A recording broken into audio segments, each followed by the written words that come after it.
अस्सलामु अलैकुम वरहमतुल्लाहि वबरकातुहू। मेरे प्यारे अजीज़ दोस्तों, आइएगा आज मैं आपकी खिदमत में ऐसी तीन औरतों के बारे में ज़िक्र करने के लिए जा रहा हूँ कि हज़रत इमाम जाफ़र सादिक रज़ी अल्लाह ताला अन्हु ने इन तीन औरतों के बारे में बयान फरमाया कि इनकी कोई इबादत कबूल नहीं होती। अब वो तीन औरतें कौन कौन सी हैं, बड़े ध्यान और बड़ी तवज्जो से आप समात करिएगा।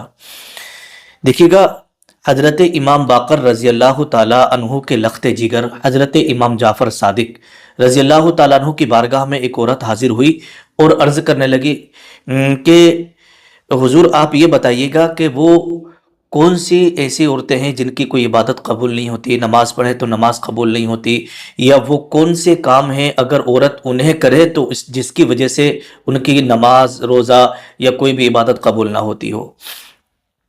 तो हज़रत इमाम जाफ़र सादिक रज़ी अल्लाह ताला अन्हु बयान फरमाते हैं, ए इस्लाम की मुक़द्दस शहज़ादी, दुनिया में तीन तरह की औरतें वो हैं जिनकी नमाज कबूल नहीं होती।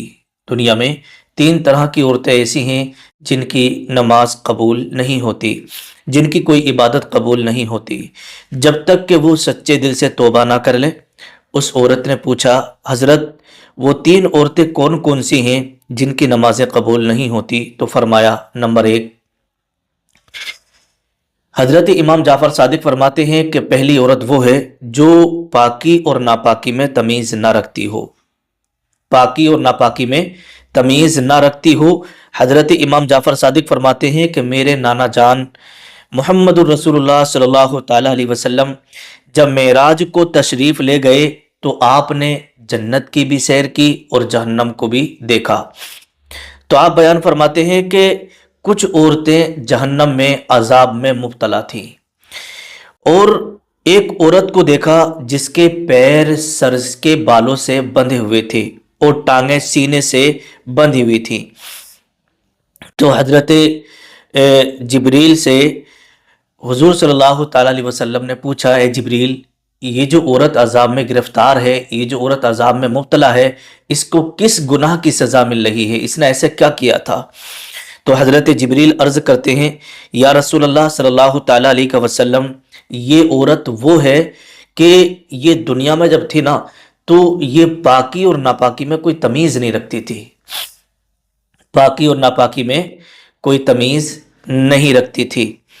जब इस पे गुस्ल फ़र्ज हो जाता तो गुस्ल करने में ये देर करती थी, नापाक ही फिरती रहती थी। अब यहाँ पर एक बात मैं आपको बताना चाहता हूँ। देखिएगा, कभी कभी ऐसा होता है, बहुत सारे लोग अगर उनके ऊपर गुस्ल फ़र्ज हो जाता है ना, जैसे मान लीजिएगा कोई नौजवान है, उसे रात में नाइट फेल हो गया और वो नापाक हो गया, उसे सुबह को गुस्ल करना है, तो नमाज भी छोड़ देते हैं फजर की और ऐसे ही घूमते फिरते रहते हैं, काम पे निकल जाते हैं, लेकिन गुस्ल नहीं करते, नापाक रहते हैं।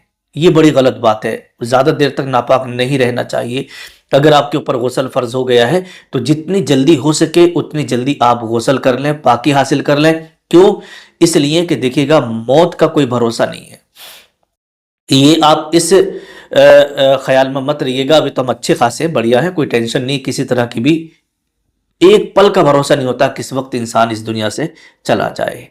तो इसलिए जब भी आपके ऊपर गुस्ल फ़र्ज हो, फ़ौरन से पहले गुस्ल कर लें, ठीक है, ताकि आप ज़्यादा देर नापाक ना रह सकें। ठीक है। इसी तरीके से जैसे मान लीजिएगा मियाँ बीवी हैं, उन्होंने रात में हम बिस्तरी किए और बहुत सारी औरतें क्या सोचती हैं घर के अंदर कि अगर हम सुबह सुबह नहाएंगे तो जो घर के और लोग हैं ना वो हम पे शक करेंगे कि भाई इन्होंने कुछ ना कुछ किया है, ये देखो सुबह ही नहा रहे हैं। ठीक है। तो इस शर्म की वजह से बहुत सारी औरतें और मर्द हजरात क्या करते हैं, दिन के 12 बजा देते हैं, दोपहर हो जाता है, उसके बाद फिर वो नहाते हैं। दोपहर में नहाते तो दोपहर में सारे लोग नहाते हैं, कोई गर्मी की वजह से, कोई वैसे ही नहा लेता है, और सुबह सुबह नहाएंगे तो घर वाले शक करेंगे। ये सोच के जो है वो नहाते नहीं है, ऐसे ही अपना वक्त गुजारते रहते हैं, नापाक फिरते रहते हैं। और जिस घर के अंदर नापाक लोग रहते हों, है ना, और कोई उज़्र शरई ना हो, तो फिर उस घर में अल्लाह की रहमतें और बरकतें भी नाजिल नहीं होती हैं, रहमत के फरिश्ते भी नहीं आते हैं। तो अगर आपके ऊपर गुस्ल फ़र्ज हुआ है और आपने हम बिस्तरी वगैरह की है तो फजर में जब सब सो रहे होते हैं आप उस वक्त गुस्ल कर लें। ठीक है, कोई हरज नहीं, आपकी नमाज में नहीं छूटेगी। अब देखिए, यहाँ पर दो चीज़ें हो गई, एक तो आपकी फजर की नमाज भी छूट गई और दूसरी चीज़ आप नापाक नापाक रहे इतने टाइम तक। تو جو عورتیں گھر والوں کی شرم کی وجہ سے اتنا اتنا ٹائم تک دوپہر تک ناپاک رہتی ہیں، کھانا بناتی ہیں، چائے بناتی ہیں، تو یہ سب چیزیں کیا ہے معلوم ہے، یہ ان کو یہ سمجھنا چاہیے کہ ہمیں فوراً سے پہلے غسل کر لیں۔ دیکھو موت کا کوئی بھروسہ نہیں، ہر انسان کی چاہت ہوتی ہے کہ ہماری جب موت آئے نا تو ہم پاک و صاف ہوں، اور ہماری زبان پر کلمہ طیبہ لا الہ الا اللہ محمد الرسول اللہ ہو۔ تو اس لیے جب بھی آپ ناپاک ہوں فوراً سے پہلے غسل کر لیں۔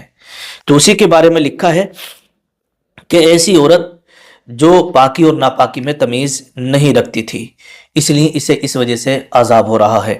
جب اس پر غسل فرض ہو جاتا تو یہ غسل کرنے میں دیر کرتی تھی۔ میرے پیارے اسلامی بھائیوں، اسلامی بہنوں، اگر آپ بھی یہ غلطی کر رہے ہیں نا تو پلیز آج کے بعد پکا ارادہ کر لیں کہ ہم آج کے بعد یہ غلطی نہیں کریں گے۔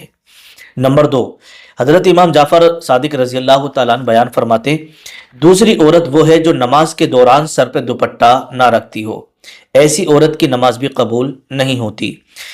لڑکی جب عاقل بالغ ہو جاتی ہے تو اس کے لیے ضروری ہے کہ وہ سر ڈھانپ کے رکھے۔ آج کل بہت ساری لڑکیاں، عورتیں اپنے بالوں کو کھول کے نمائش کرتی ہیں۔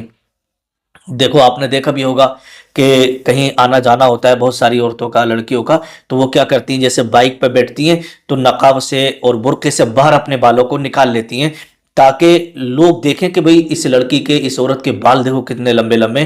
اپنے بالوں کی نمائش کرانے کے لیے وہ نقاب سے باہر کو بال نکال دیتی ہیں تاکہ بال اڑتے ہوئے جائیں اور لوگ دیکھیں، لوگوں کی نظریں پڑیں۔ یہ بھی گناہ ہے، یہ بھی گناہ ہے۔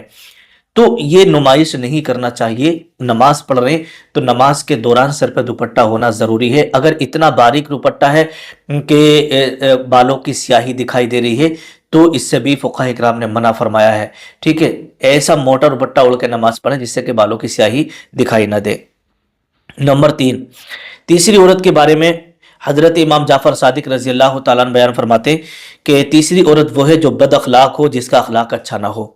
یعنی ایک شخص نبی کریم صلی اللہ تعالیٰ علیہ وسلم کی بارگاہ میں حاضر ہوا، کہنے لگا یا رسول اللہ، ہمارے محلے کی ایک عورت ہے، اس کا اخلاق بڑا اچھا ہے، لوگ اس کا اخلاق جو ہے اچھا نہیں ہے، اس کا اخلاق اچھا نہیں ہے، وہ نماز بھی پڑھتی ہے، صدقہ بھی کرتی ہے، زکوٰۃ بھی دیتی ہے، سب کام کرتی ہے، لیکن اخلاق اچھا نہیں ہے، لوگ اس کے مرنے کی دعا مانگتے ہیں اور لوگ اس کے بد اخلاق سے تنگ آ گئے، برے اخلاق سے۔ تو حضور صلی اللہ تعالیٰ علیہ وسلم نے ارشاد فرمایا کہ اس کے یہ نماز، روزہ، صدقہ کرنا، یہ ساری چیزیں ایک دن اسے اچھا بنا دیں گی، اس کا اخلاق بھی اچھا ہو جائے گا۔ دوسرا شخص آیا، کہنے لگا یا رسول اللہ، ہمارے محلے میں ایک عورت ہے جو نماز نہیں پڑھتی ہے مگر اخلاق اس کا بہت اچھا ہے، اور لوگ اس کی لمبی عمر کی دعا کرتے ہیں، لمبی عمر کی دعا مانگتے ہیں۔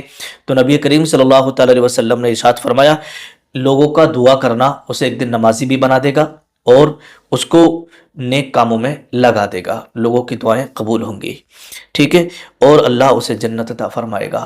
تو میرے پیارے عزیز دوستو، یہ اس کے اندر کچھ خاص اور اہم باتیں جو میں نے آپ کو بتائی ہیں اس پہ آپ نظر رکھیے گا، اور یہ غلطیاں بہت ساری عورتیں، مرد کر رہے ہیں، ہے نا، اس پر نظر رکھیں اور یہ غلطیاں نہ کریں، اللہ کی بارگاہ میں توبہ کریں۔ ایک دن ہم کو یہاں سے جانا ہے، اور جب جانا ہوتا ہے نا تو ہر انسان کی تمنا ہوتی ہے کہ ہم پاکی کی حالت میں ہوں اور اچھی جگہ پر ہوں، اور ہماری زبان پر کلمہ طیبہ لا الہ الا اللہ محمد الرسول اللہ ہو۔